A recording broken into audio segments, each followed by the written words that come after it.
This is EWA Radio, the official podcast of the Education Writers Association, and I'm public editor Emily Richmond. Teacher strikes are typically a rare occurrence, but this spring alone we've seen major walkouts in 3 states.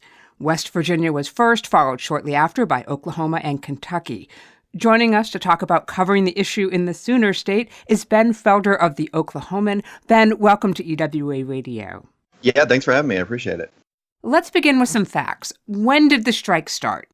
The strike started on April 2nd, so about 2 weeks ago. The Oklahoma Education Association, which is the state's largest teachers union, had set a series of demands which included a teacher pay raise, but was mostly geared towards education funding.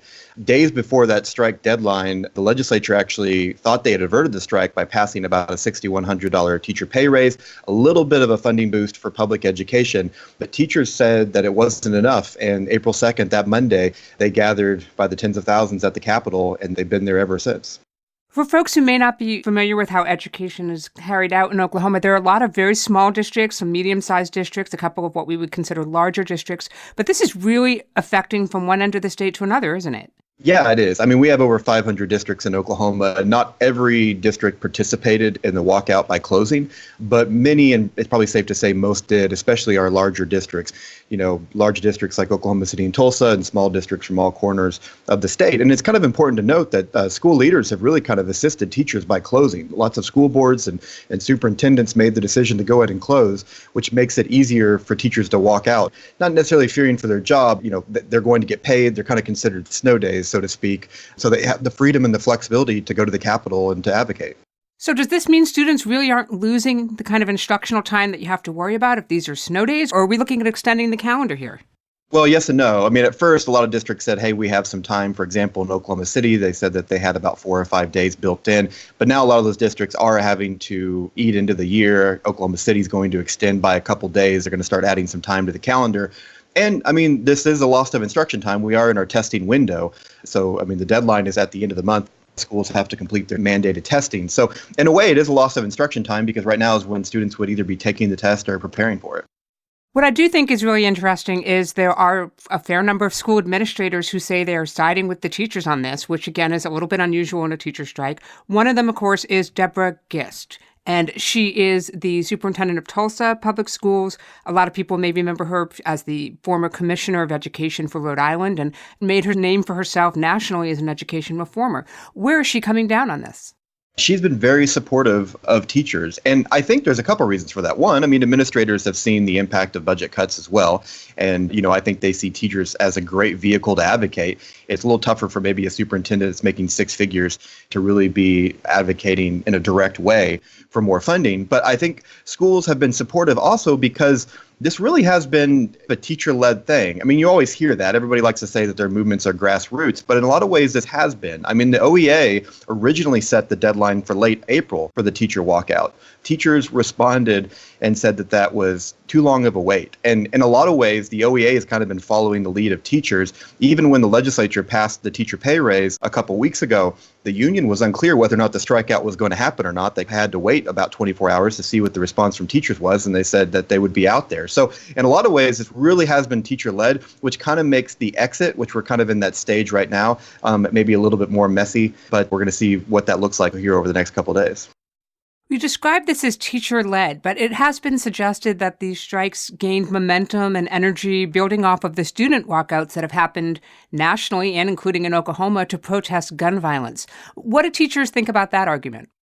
I think the big inspiration for Oklahoma teachers really was West Virginia. I mean, there was talk of a strike well before West Virginia. The executive director of the union even said several months ago that he thought a strike was possible this year. But I think West Virginia showed that it was possible. It kind of showed an example, and that's really what kind of lit the flame for teachers. But yeah, I think that's a great point about student protest. I mean, schools have always been an arena of advocacy, and especially as of late, and especially here in Oklahoma. And we've seen student walkouts over immigration and DACA. We've seen our own demonstrations over gun violence. And so I definitely think that students are an important part of this. And you've seen quite a bit of students at the Capitol. In fact, many students have kind of held their own rally saying that, you know, this is really about their future and they want to be a part of it. And so there are tens of thousands of teachers up there, but there have been thousands of students as well participating in their own way. I want to ask you a couple of questions from the reporter side of things. And the first is, how do you keep this story fresh so it's not just Strike Watch Day 3 or Strike Watch Day 11?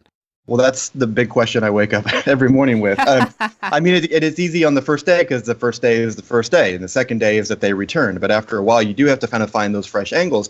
But they are there. I mean, when you have tens of thousands of teachers at the Capitol, you've got tens of thousands of stories. Filing for state office started yesterday. We saw several teachers who've been at the Capitol go to the basement of the Capitol and sign up to run for office. I mean, I think that's an important angle. Taking a look at what funding has been already approved in the teacher pay raise, what is that going to mean for schools? And also looking at schools that remained in session and, why did they make that decision? I think the thing that I've tried to do is not only am I writing several stories a day for online, but when I'm writing my main story for the day that's going to appear in the print edition the next day, I'm tracking both legislative action. So I've got stories that refer to bill numbers and funding figures. And then I'm also trying to give people a look at what this looks like, what the scene looks like. So I've got stories with bill numbers and maybe songs that the DJ is playing outside. I think those are kind of the two interests that readers have, is what's going on, what's their demands, what's the latest on that, but also what does this movement look like? And how are you maintaining balance with these kinds of stories so it's not just a laundry list of teacher complaints, no matter how valid they might be? How do you get the other side here? Well, I mean, the other side is present. If you ask teachers, the other side is the legislature. So they're in the building as well. And so you can get that perspective and that feedback. In some ways, the legislature has kind of added fuel to the fire. I mean, people may have known some of the comments that the governor has made, kind of comparing teachers to spoiled teenagers. There definitely is a need to get balance. I will say, being at the Capitol every day, it feels like you're in a bubble. I've really tried to maybe find ways to get other perspectives, such as from parents who are being affected by this.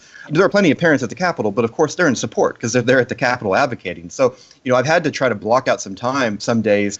A couple days ago, I started out at some child care centers to try to talk to parents who were coming in, get their perspective, because this really is a hardship on a lot of families. I mean, if you're a single mom with 2 kids, this is a difficult situation. And I think those are important voices in this. And teachers will tell you that they're mindful of that and they're doing this for kids and families. But I mean, there are some real world consequences going on right now. And I do think, the only way to really get that perspective is to go where those people are. And so sometimes you just have to kind of get out of the bubble, so to speak. We're talking with Ben Felder of The Oklahoman about his coverage of the teacher strikes in that state. Don't miss an episode of EWA Radio. You never have to. You can find us on your favorite podcast app. And yes, we're now on Spotify. Big news. Exciting. Take a moment to rate us on iTunes if you would. Your support and feedback will help us grow. I also want to remind you that we'll be at our national seminar in Los Angeles in May. We have a few travel scholarships remaining for qualified reporters. You could be one of them. Go online to ewa.org for more. Ben, big question. When are you sleeping? Yeah, well, that's been a little bit of a different schedule for me. But I'll tell you, as of right now, the year's still young, but it feels like the biggest story of the year. And I feel like in a lot of ways, reporting the plight of teachers and the education system in Oklahoma, over the last several years has led up to this moment. This is the story of not just a year, but the last several years. So I'm definitely tired, but I'm not going to complain about getting a chance to be in the thick of a big story like this. Well, let's talk about that. It's a little unusual for you to look out in your journalistic backyard, if you will, and see the Washington Post, New York Times camped out in your backyard. How important has it been that you have a lot of sources there as opposed to trying to cultivate new ones and gain trust during such a tumultuous time? Yeah, I mean, that's been the biggest asset for me is, being out here in Oklahoma for the last several years, developing relationships with all sorts of people in the education and political world has made things a lot easier. I mean, even just navigating, I've had a lot of national reporters reached out asking, like, where do I park? So, of course, you've got some insider information and that kind of thing. But no, I mean, that's been helpful. And I feel like in moments like this, teachers, like anybody right now, probably is very skeptical of the media. They have a message that they're trying to put out there and they want to control that message and make sure that that's going to be told with care. And I think in moments like this, if your reporting has shown that type of care in the past and responsibility and respect, teachers are a lot more trusting. You've probably picked up some new skills along the way during this incredible period. What have you figured out that's been a technique or approach that's really worked for you? Or maybe there was a great question you asked that got an unexpected answer.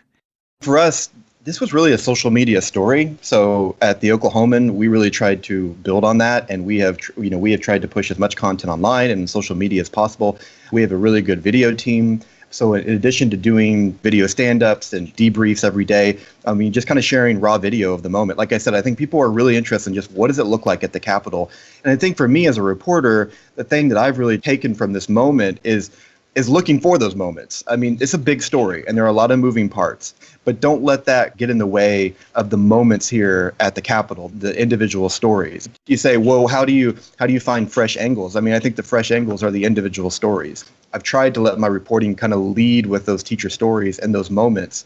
I think the big lesson in all types of reporting is, let people talk and let people have time to share their story. There are a lot of different reasons for why teachers are out there beyond just trying to get more education funding. I think even the best writer in the world would have a hard time beating the look and sound of all of those teachers gathered in the Capitol after the governor compared them to teenagers begging for a car, and they flooded the building to shake their car keys at her. I mean, that was just incredible. There have been a lot of moments where you're supposed to be impartial, and I've remained that way, but I mean, moments where I've had to kind of step back and reflect on what I'm watching. I mean, when the House is meeting in session and thousands of teachers in the Capitol are right outside the front doors chanting, and it's definitely been an interesting and historic moment for a lot of reasons, and hope we're doing a good job of sharing that with readers and recording it. What are a couple of story ideas for reporters who might be covering teacher workforce issues in their own communities, even if it hasn't necessarily risen to the level of a strike? So when you're talking about like unions, because the union has been involved, I think like some of the questions you have to ask are, who are the unions speaking for? I mean, what percentage of teachers in their district or the state are actually members? Because not everyone is a member of the OEA out here. So how are they speaking for those people, and what kind of response are they getting from non-members? And I think that's especially important when you're talking about a grassroots movement, which it really kind of feels like the common refrain, follow the money. Where are these unions getting their money? Of course, a lot of them with membership dues. I know the union out here, and I imagine this is the case across the country, they have their own super PAC. So what does that look right now? We're trying to keep track of, what's their fundraising effort look like? I mean, the union is sending out emails every day asking for donations to help candidates later this year.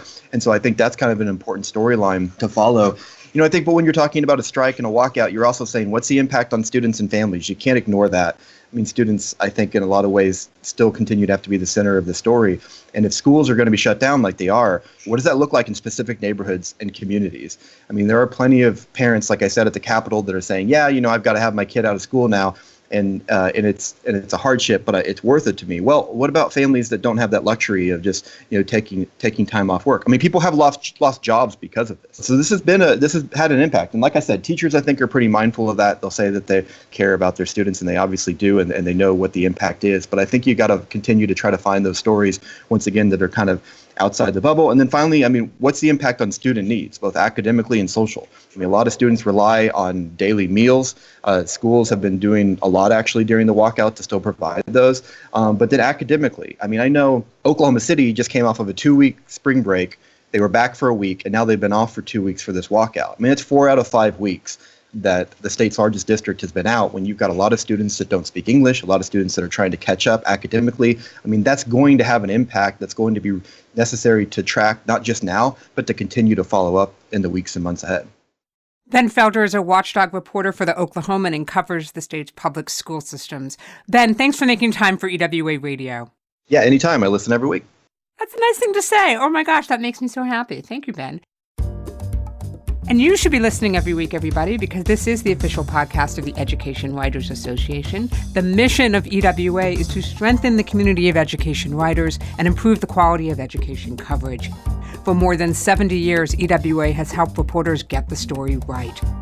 Have a great week, everybody, and thank you for listening.